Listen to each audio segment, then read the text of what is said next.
Hi there, this is Izzy.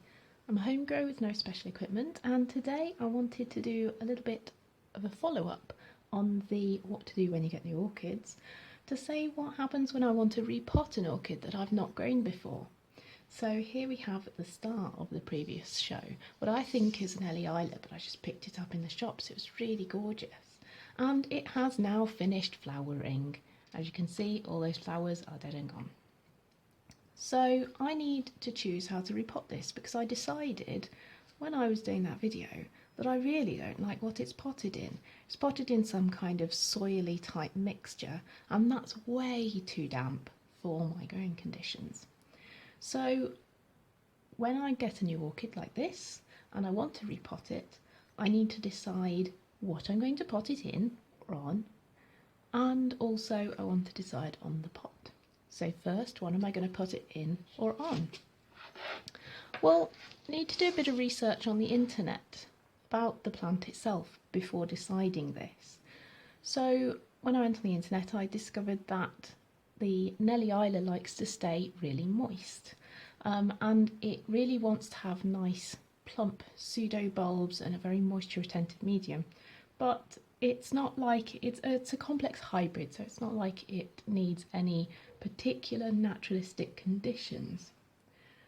So when I look at my different media, I have a few different kinds, but maybe you've only got one. So this is one common media that you're likely to have, which is bark chips, maybe big, maybe small, but this is really great for any of the orchids that are epiphytic, any of the ones that want to grow on trees, because it stays as quite large chunky pieces for a while without breaking down, and that means that the orchids get lots of air around their roots, which is really good for any of the ones that are more used to growing on trees. They really like that air. But I feel like this is going to be too dry for my Nelly Isler, and it's not too airy, but it's just not going to get enough moisture to those roots for what I've read on the internet. Another option that I've got here for orchids that grow on trees that are epiphytes is cork bark, or you might have tree fern slabs or other things. So this is a piece of bark that you can actually mount the orchid on for orchids that like a lot of aeration.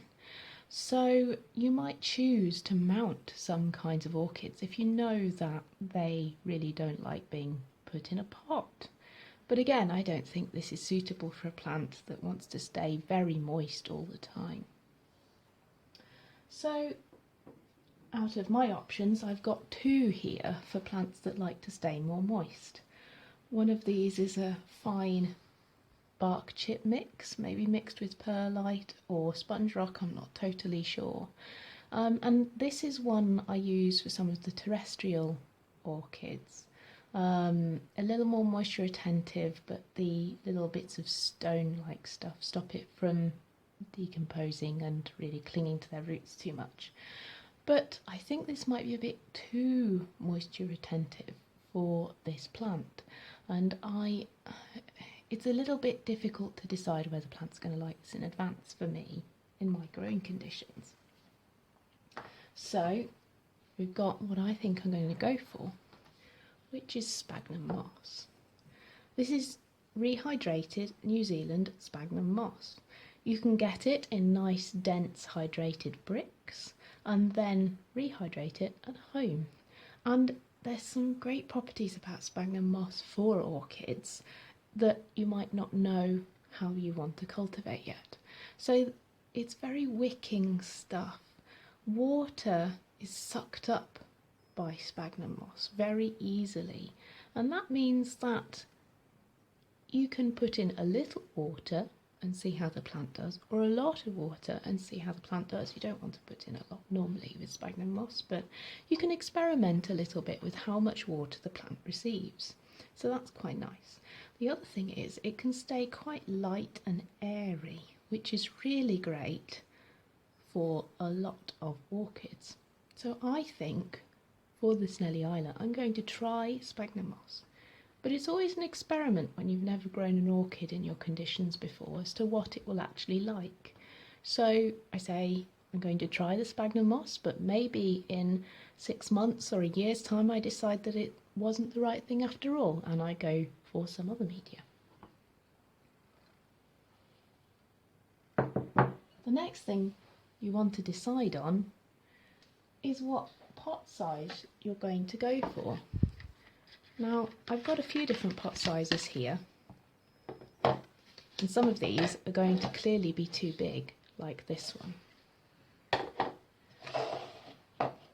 But the others, this one's probably too small. It's good to have a range of pot sizes. You'll see these are all clear plastic pots with an air cone base so that they have lots of airflow. But you want to pick a pot that your orchid will fit quite snugly. Most orchids like to be in an enclosed root space, especially the ones that grow on trees, because they would be growing into fissures in the trees, into quite tight nooks and crannies, and they need to cling on. So they actually like to be a little bit root bound and in quite a small pot. So I have 2 pots here. I might decide to put holes in them, but which pot should I go for? At this point, I've got to get the plant and pull it out of that media and take a look at the size of its root ball.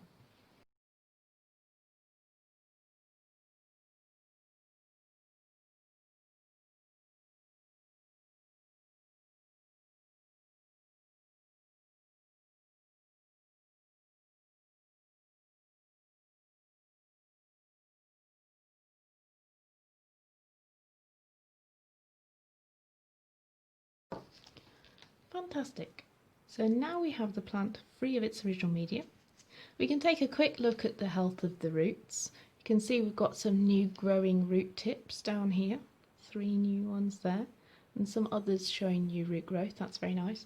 Got a fresh growth here and something else appearing from under this sheath. I don't know what yet. But so this is the size of our root ball. And we've got 2 options for potting this plant.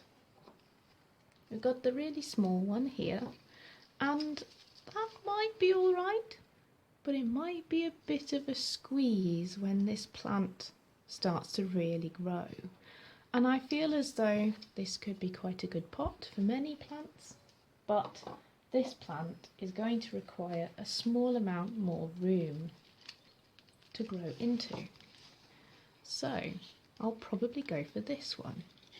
And what I will do is I will plant this orchid with this new growth facing the space, because this is what's called the direction of growth of the orchid. The rhizome is going to grow into this space here. That's the rhizome is what connects these bulbs. So I'm going to plant the oldest bulb at the back here and plant all the rest of this orchid to grow into this space.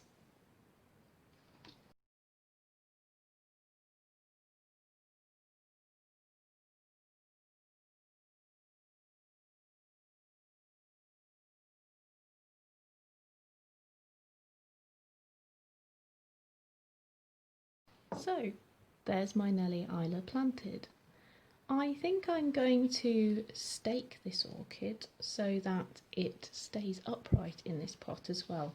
I'm going to use the flower stake from the flower from this plant to help hold it upright.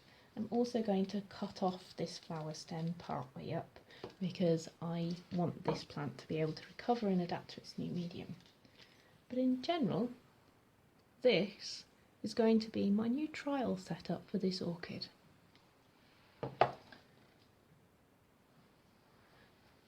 So we've gone through what to look for when you're picking a media for an orchid, looking at different pots for an orchid, and then a very quick repot.